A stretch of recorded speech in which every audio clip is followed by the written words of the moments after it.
Hey folks, Galen here. Before we get started, I wanted to let you know that our 2025 Project Manager Salary Survey is now live. We use this survey to help PMs all over the world get the info they need to get a clear sense of their earning potential. By adding your story to the survey, you're contributing to valuable research that will give you and our entire PM community better pay transparency as you progress through your careers. And once the results are in, we'll send you the full report. To participate, head on over to thedpm.com/salary2025. All right, on with the show.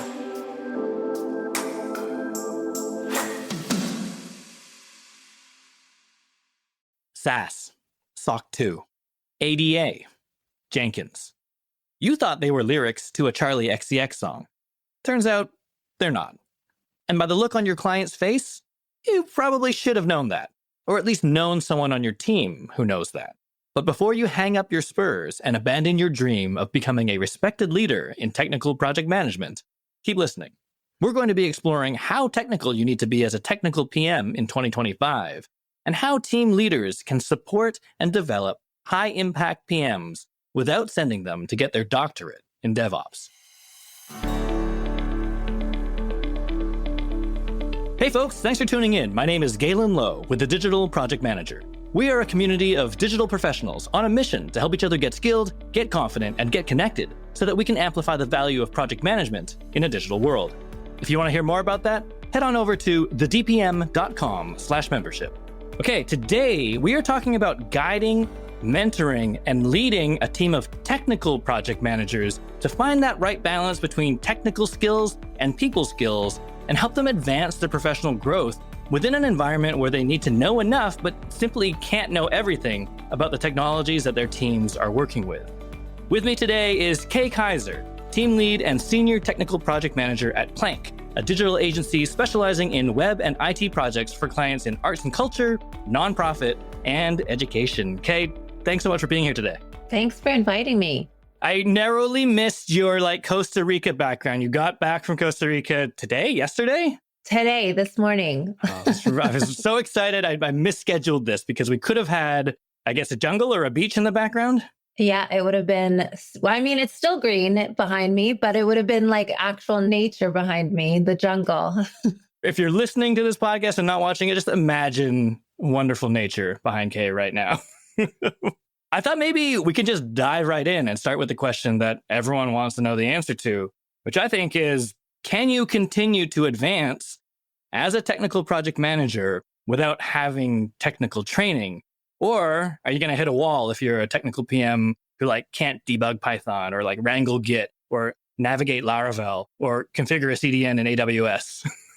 What are your thoughts there? I mean, my thoughts are you are part of a team of technical experts who, at the end of the day, it is their job to debug and configure AWS.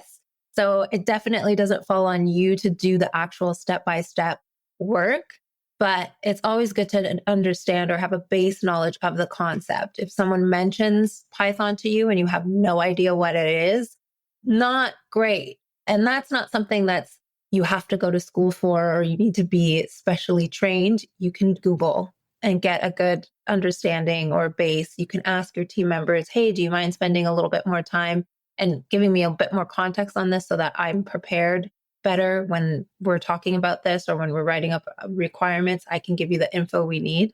That's really the information you need to know, is understanding the concepts and also understanding, okay, what questions do I need to ask in order to give the development team or the designer or the content team whatever information they need to actually do the thing. Boom. I love that. I love that it's not you must know everything and go get formal training for it, but the art is actually asking the right question, having the wherewithal to ask, and then also asking the right questions so that, you can be that translator, that conduit for some of this information to transfer between your team and your stakeholders, and. I think it's so cool. I wonder if we could zoom out a bit, because earlier in your career, you found yourself in a technical project management role. And I think, don't let me put words in your mouth, but I think it was at a time when you didn't feel all that technical yourself. And it was serious technical. You and I, we were talking in the green room. It was telecom, which is full of acronyms, full of technologies, full of all these concepts that are pretty specific to that industry. And now you've taken that and you've, let it sort of run its course, or you followed that path, and you now lead a team of technical project managers at Plank. What was the first big hurdle that you faced as a non-technical project manager leading a project team of like technical specialists? And how did you overcome it? I mean, I think you have to overcome yourself a little bit. Like you said, I was in deep, I was working with people who have been in the company for like 10, 15, even 20 years, who had not just the technical expertise, but a history and a background of the foundation of the network. I was a coordinator at that time, and I was also working closely with the director. And so I was helping him a lot. Again, I'm working with the director, 25-year-olds, new at this, trying to figure it all out. Yes. But the thing for me that helped me get through it is you can't shy away from stuff. You have to get over yourself a little bit. And yes, it's scary. And yes, you don't know, but you won't know until you ask the questions, until you dive deep into it and you kind of embrace the challenge. I find when you embrace things, it starts to go a lot more smoothly than when you're like, oh, this is so crap, I don't want to do this. And you procrastinate it and you're like, not sure. And if you put all of that negative energy to it, it's always going to feel tough. And it's always going to feel like you're in the mud trying to get out of it. So I think really it's mindset, and it's making sure that you fake the confidence if you have to. Well, I like the idea that, we so often like create our own barriers by sort of, getting in our own heads. Whereas actually the thing that moves it forward is just kind of like having that mindset of, you know what, I got to do this. And yeah, maybe faking it a little, but faking it from a standpoint of being confident enough to ask even, right? Exactly. Not just being confident and lying to yourself that you do know this stuff, but like actually figuring out, again, to your point, what to ask. And confidently asking questions. You're not in the background. You're not timid. You're not coming to whoever you need to ask the question with fear and anxiety, because they're going to pick up on that. If you're in a client meeting, the client is going to zoom in and know that you're not confident about what you're talking about. So that's what I mean when I say like fake the confidence. Is even if you don't know, it's okay, but at least be upfront, be honest, and be confident, because people tend to zoom in or they lose confidence if they feel like, oh, they're not even confident in themselves. So how can I have confidence in them? So that's what I mean. And I think to kind of circle back to like, how do you get over it? Once you kind of get over your mental barriers, you have to lean on like your strengths. My strength was I'm really good at documentation. I'm really good at understanding technical information when it's explained to me, and then taking that and turning it to a client, or being able to write a ticket or be able to do requirements. You don't need to be technical in order to document and ask questions. Now, I really like that, because like even when you think of it as like a literal translator role, you're like, whatever, United Nations General Assembly, and like you're doing the translation, doesn't mean you have to know how to lead a country, but your skill, right? The thing that you want people to have trust in you about is making that message land in a different language on the other side. And I think that's like, it's such a strong and valuable role in the tech world and the IT world and the digital world, where, that is what you want people to build trust in you for, not your ability to code or debug or deploy software, but knowing how it's done and being able to at least like drive that conversation and orchestrate everything so that it does get done in a meaningful and competent way. Yeah. Can I put you on the spot? What? Can I ask you what you feel your scariest, quote unquote, dumb question was to ask in the world of telecommunications? I mean, I don't know if there was one specific question, but I will admit to not asking enough questions in the beginning. And so I maybe overassumed my skills. Okay. Faking it real hard. Yeah. And they asked me for some sort of report, and I went and I made the report to the best of my capabilities, didn't ask any extra questions, didn't ask how they wanted it, what data. I was just like, yeah, no, I can do that. Did the report, gave it to the director, and he was like, no, this is not what I asked for. I was like, oh. And he asked, why didn't you ask me more like qualifying questions if you weren't sure? And I was like, oh, I guess I could have. Well, I mean, first of all, I applaud that because that's pretty bold, right? And like you're coming at it from this mindset of like, actually, I do know what to do. And yeah, maybe it didn't hit the mark, but like, I think that's actually, in terms of sort of not getting stuck in your head and like going and doing a thing, sure, it wasn't perfect, but I think that's actually like, it's a pretty bold mindset to have entering an industry and being sort of new in that role ish to be like, yeah, I got this. But in fairness, qualifying questions, clarifying questions. Yeah, never a bad thing to ask when you're kind of in that environment where things are done a certain way, right? In some of these industries. And it was expected to ask questions. People expect you to ask more defining questions. And so for me, it was a huge learning. Like now I'm like, ask, ask, ask. Now it's like, yeah, now it's the brand. Actually, and it's like, yeah, I like that as the cornerstone, like of your approach, really, is that, not only can you not know everything, but you probably don't know most things in a certain way, shape, or form, right? I'm not insulting anyone's intelligence who's listening or watching, but there's just so much to know. Like, how can anyone know everything? The value is finding out. I did a film studies major in school. I joke that I like didn't really learn anything of value, but I did certainly learn how to deal with people and collaborate and how to find an answer if I didn't know the answer, and then how to craft that into like a thought that I could mobilize into action. And, I think not just folks who went to university, but like anyone, right? Like that's kind of like that skill that is worthwhile to hone in this day and age, just because honestly, there's too much to know. And you hit on a very important point, I think. Sometimes we underestimate our soft skills. And if the organization wanted a technical PM with, an engineering background, they would have hired that person. But if you're a non-technical project manager in a technical role, it's probably because you have that strong personable skills. You are organized. They see you the value outside of the technical expertise that you bring. You're able to talk to clients. You're able to talk to the team. You're able to motivate the team, which is super important as a project manager. Being able to motivate and lead without having direct managerial authority. I think it's a hugely good point because in a lot of the conversations I have with folks in my community, it's almost like the framing is, what don't I have? What skills don't I have that like I need to get to become a technical project manager? And not enough emphasis on like, okay, like if you're even considering that role, yeah, there's some of these soft skills that you likely have and could probably still hone further. But, that's actually the meaty bit of the role, that leadership role, that communication role.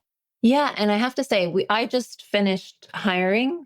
And one of the things that I was looking for is people who were able to explain how they went about finding information and who were able to explain how they were able to, because I was looking for a technical leaning project manager. And I asked the question, what's your methodology to approach learning new concepts? And they were able to respond and say how they were going to find the information. And that is valuable. Like you don't need to know, but if you have a method and you're able to explain your method of finding the information, that's like gold. What is your sort of favorite response to that? And, or maybe even just your approach to like finding answers, especially when like you and your team, you deal with like projects that relate to cybersecurity and like, data and privacy, accessibility. What is a good answer to that question in terms of like, how do you approach finding out an answer to something you don't know? I always am very curious and I always try to do my own research myself as a first step, just to like get definitions at the very least, be able to know the terms, right? And then I'm a very in-person person. So I'll figure out who's the expert on the team. And then I'll ask that person, hey, do you want to sit down with me for like 30 minutes just to run through a couple of things? And maybe can you help me so that when we're in the next client meeting or when I'm writing the next task for you, I know exactly what you're looking for. And of course, they're going to want to take time because you're positioning it as, how can I be better so I help you in the end, right? That's the value prop for them. For me, that's what's worked is, do a little bit of research yourself and get the experts to help you out. And you don't need to watch like 30 hours of YouTube videos. That's what it's nice, right? Because like, I know some folks who are like, I need to learn whatever, cybersecurity as an example. And they're like borderline, like they could probably do a SOC 2 compliance audit. And I was like, I think you went too far, right? Whereas I think like your model, what I really like is it's very practical, right? Like in terms of like a case by case basis as a project person, you haven't got 30 hours to sit down and watch YouTube. But it is that sort of like a very powerful educational model where it's like, yeah, read some stuff on your own, like be curious on your own and talk to somebody who knows. And then I love that nuance of like, and there's something in it for them, right? Like it's not just like you can use it strategically as well to like build trust with your team because you're curious about what they do. And frankly, project managers, even technical ones, have a bad reputation of being like just, cracking the whip. I don't care what has to get done. You have to get it done by this date. Don't talk to me about all these acronyms. To come in and be like, can you tell me what this acronym is? Because like it's going to help me. And then it's going to help you, right? Like I think it's a very powerful sort of value proposition as well. Yeah, because it's not just building relationships with clients, but it's building relationship with the team too. So spot on that. It's like, yeah, it's feed two birds with one scone, to use a PETA metaphor. You said something earlier that I thought we could dive into. It was just kind of like not just offline with your team to prepare for a meeting, but sometimes like in real time in a meeting with the client. And I'm just curious, like, you're leading a team of technical PMs. What do you advise them to do if they get asked a technical question by a client or a team member, but like in that real time situation and they don't know the answer to it? I always tell them it's okay to say you don't know the answer, but I make sure that they know who has the answer. So it's important. And this comes back to like understanding the concepts and understanding who does what on the team, what's a front end issue, what's a back end issue, what's an SEO issue. So when the client asks something and you might not know, you can say, you know what, I don't know, but my X, Y, and Z person on my team has the information. I'll take that down right now. And probably in the next 24 hours, I'll get you an answer. Don't worry. That shows a lot of confidence. They have a time frame of when they're going to get the information and they know who has the information. So why would they get butt hurt that you don't have the answer right in that moment? And highlights the value of your role, actually, which is again, you can kind of use it as this like combo punch, right? You're like, I don't know the answer, but I know how everything works here because I know the team and I know who to ask because I did understand your question. I just don't know the answer to it. And then my job is to actually plug you into that answer. That's part of what I'm doing here is translating that for you. So let me go, and get that. And also not perpetuate any preconceived notions that you are more technical or are the oracle for all the things, because it kind of sets a weird expectation in terms of like what your role is. I mean, don't get me wrong. Like, I don't know. Do you have anyone on your team who like was an engineer, developer, or someone who actually came more from that technical background into project management instead of the opposite? Not really. We do have some that dabble, but they're very headstrong into their lane of being a developer and technical experienced. But I feel like if you're the opposite and you come from an engineering background and you come into the project management realm, you could get into the trap of not asking enough questions and assuming the requirements because you have too much knowledge almost. Right. And so you inadvertently steer the client or you steer the project in a direction that maybe it shouldn't have gone because you've made an assumption instead of asking a question. So I do think there can be challenges and pitfalls having that technical background and trying to transition into the project management role. I mean, I sometimes catch myself doing it because I'm at a point now, I know enough to be dangerous. And so sometimes I'll even try, and without even realizing, asking a question that's kind of steering in a direction. And then, one of the teammates, they're on the call and they'll be like, oh, no, we shouldn't be saying it like that. This is how we should ask. And I was like, oh, okay, yeah, all right. That's such an interesting spin on it, though, because that's kind of where the rabbit hole goes, or at least the typical path coming from project management side into sort of a more technical project manager role is you start knowing basically nothing and feeling like like you're an imposter or you don't like have the confidence or feel like you're missing something. And then journeying to the point where you're like, actually, I've learned a lot. And yeah, I think I know the answer now. And sometimes that might not be the right way to approach it. Like knowing enough to be dangerous, it actually ends up being a problem in some ways. Yeah. How do you approach like catching yourself on that? Where you're like, kind of like, I think I know the answer, but I probably shouldn't answer because I think this person should answer or I should get the answer from them. For me, it's when I need to give more of a description or more of a detailed answer. So, like, I'll know, okay, no, what you're asking for is bad UX. I can't tell you why it's bad UX, but I know that it's bad UX. Yes. So, in that moment, I'm like, okay, I need to ask or get one of the team members involved because I can't give it more than a yes or no answer at this point. I love that approach. It's like, I have an opinion. I can give you a yes and no answer, but I can't explain why. Okay, yeah, I'm going to hand that one off. Exactly. We've been covering some of this in terms of like soft skills, but I thought maybe I'd just pose a question anyways. Just like, in your opinion, is a technically trained project manager possibly better at the technical PM role than a non-technical PM in terms of coming at it that direction? But mostly, I think what I mean to ask is like, when a project manager is not technical, what is the value that they are bringing to the table? And maybe we do a reframe, because I know we've been talking about soft skills and things like that, but like, how would you frame that if you were trying to get a job as a technical project manager, but you don't have all of these platform certifications and know all the acronyms and, and? I think if you are in an interview, I think you have to do your due diligence and understand the industry and the technology that that company is working with, so that even if you don't have a deep understanding, again, you've done your due diligence, you've gone and done a little bit of research and prepared, and you're able to talk at least high level about certain concepts. And you can talk again about how you'd be able to go deeper or how you would be able to approach learning more so that you could help facilitate the team even more than that. I know for myself, it's also been helpful being able to follow process. Like we were talking about soft skills and whatnot, but being a project manager, you're bringing also structure to the project. We see it all of the time. There are no project managers involved and everything goes everywhere and nothing gets done. Right. So being a champion of process and understanding the different gates to get from A to B to the end of the project and be able to launch, that is a huge quality that we kind of forget that we have.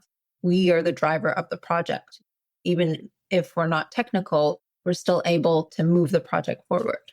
I love that. Like, yeah, like the value is we give structure. And you raise a good point. Like earlier on, it's kind of like if you're in an interview for a technical PM role, they would have just called it a PM role if they didn't expect some level of understanding. So like, do your homework. Don't just assume that you can be like, I'm good with people. And that's probably perfect for this role, because there is some intent behind it to actually give it that title of technical project manager. Like there is a level of expectation. It's good practice to like do that due diligence going into an interview, because guess what? That's probably what you'll be doing like in your job too, right? Like doing a bit of, the K approach, just like reading up, getting smart, talking to somebody who's smarter, then off to the races. Yeah. Maybe I'll round out with this. We've been talking about technical project management, and I think we've landed in a zone where, yeah, you have to be curious, but you don't have to be necessarily a developer. You don't necessarily have to be deeply technical yourself. But if you had someone on your team, or if you knew someone who was a project manager debating whether to like deepen their specialization as a technical project manager, in other words, they're actually hungry to learn more, what advice would you give to them? Like, would you advise that maybe they pursue some of these certifications like AWS, or maybe like take that web development course? Or would you view it as maybe sending them down the wrong path? I think if they are evaluating that, I think they should evaluate where they want to take their career and in what alley. For example, if you are really into security, then definitely get some web security certificates, really brush up on that so that you're able to talk to that and understand the concepts. If you're really into accessibility and championing accessibility, like understand what the core principles are about accessibility and how to go about it. We don't code. At least I don't know any project managers that code. So you don't need to code. But if you are looking to go into a specific industry, there might be certificates that you can get for a specific industry to be able to brush up on so that you can bring that into an interview. Yeah, I love that, because also sometimes I forget when we're talking about specialization is about specificity. Do you know what I mean? And I think, like, as you're talking, I'm like, oh yeah, like maybe the wrong thing to do would be to have 100 specializations, right? Because then you're like, what is it that you do? But whereas if you like had one deep niche that you were deeply passionate about, that you're interested in, you know, like cybersecurity is the thing that I enjoy. I am passionate about project management and cybersecurity. And yeah, when you whatever hire me or promote me into a role, this is what you're getting, because I kind of have both, versus just like specializing in too many things to look too much like a jack of all trades and quote unquote, you know, that like overqualified sort of response that you get. Yeah, you look a bit, I don't know, overqualified. And really what they mean is like, it doesn't look like you can decide what it is you do or communicate to me what it is that you do that makes you sort of special and different. And I think people don't realize how many directions you can go with the web. Right. with internet and technology this day and age. You know, I was in telecom. There's people who are project managers in telecom, and that's what they do. And they understand the hardware and they understand how to set up a network, and that's their specialization. You know, so if you're looking to specialize, figure out what industry you want to be in: cybersecurity, telecom, web development. There's so many different niches, and there's a lot of opportunity. I love that. Maybe I'll tie it all the way back to the beginning, because we're talking about sort of like leading and mentoring a team of technical PMs. And a lot of this kind of like, you know, each individual team member will learn some of these things on the fly.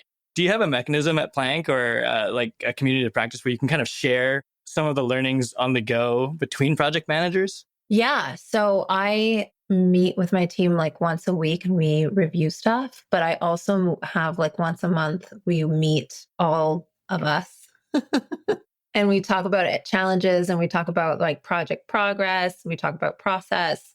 And we also have, you know, a private Slack channel where we can air our grievances. But that's how we communicate together. I actually been using a lot of the DPM.